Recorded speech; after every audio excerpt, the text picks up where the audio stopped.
The Battle of Bastogne, a winter war story. December 1944. The forests of Belgium were frozen, silent, and covered in snow. What looked peaceful on the surface was about to become one of the most brutal moments of World War II. Hitler had launched his last major offensive in the West. The plan was bold and desperate. Break through Allied lines in the Ardennes forest, capture the Belgian port of Antwerp, and split the Allied forces in half. The operation became known as the Battle of the Bulge. At the center of the storm was a small Belgian town called Bastogne. Inside the town were around 18,000 American soldiers, most of them from the 101st Airborne Division. They were surrounded. The snow and the silence. The winter that year was brutal. Temperatures dropped far below freezing. The soldiers had little winter clothing, limited food, and almost no medical supplies. Many had frostbite. Still, they held their ground. German forces had surrounded the town with tanks, artillery, and more than 45,000 troops. The Americans were heavily outnumbered, but surrender was not an option. The encirclement. German forces quickly surrounded Bastogne. Roads were cut off. Communication lines were destroyed. No reinforcements could arrive. American troops dug foxholes in the frozen ground and prepared for what they knew would come next. German artillery began shelling the town day and night. Explosions echoed through the frozen forest. The German demand. On December 22, 1944, German officers approached American lines under a white flag. They carried a message, a demand for surrender. The note warned that the American forces were surrounded and that further resistance would lead to complete destruction. The message reached General Anthony McAuliffe, the acting commander of the 101st Airborne. He read the message quietly. Then he gave one of the most famous replies in military history. His answer was one single word: nuts. The Germans were confused. American officers explained the meaning. It meant, go to hell. The German assault. After the refusal, the German attack intensified. Panzer tanks advanced through the snow. Infantry followed behind them. Machine guns opened fire across frozen fields. American paratroopers, lightly equipped but determined, defended every street of Bastogne.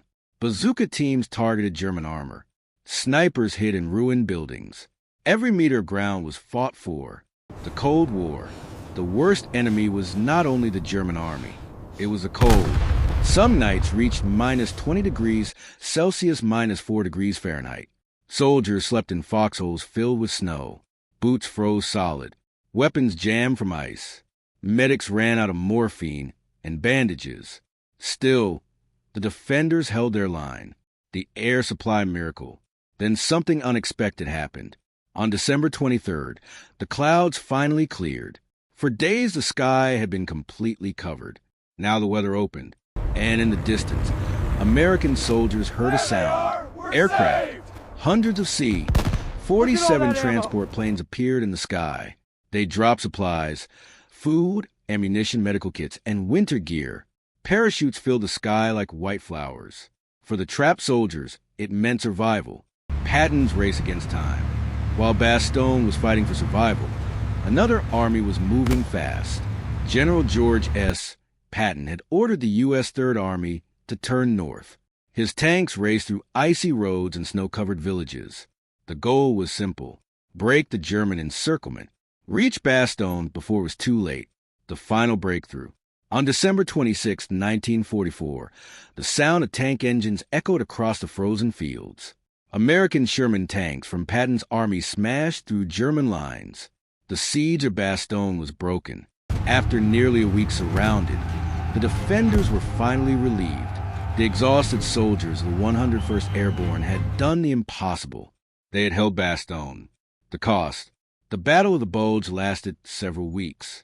It became the largest battle ever fought by the United States Army. More than 80,000 American casualties. Over 100,000 German casualties. But Hitler's last offensive had failed. The German army would never recover. The legacy. Today, Bastogne is quiet again. Snow still falls on the forests, but monuments now stand where soldiers once fought. The courage of those surrounded paratroopers became legendary, a reminder that sometimes the most powerful weapon in war is not tanks or guns. It is refusing to give up. Don't forget to subscribe to the channel and turn on notifications. See you next time, soldier.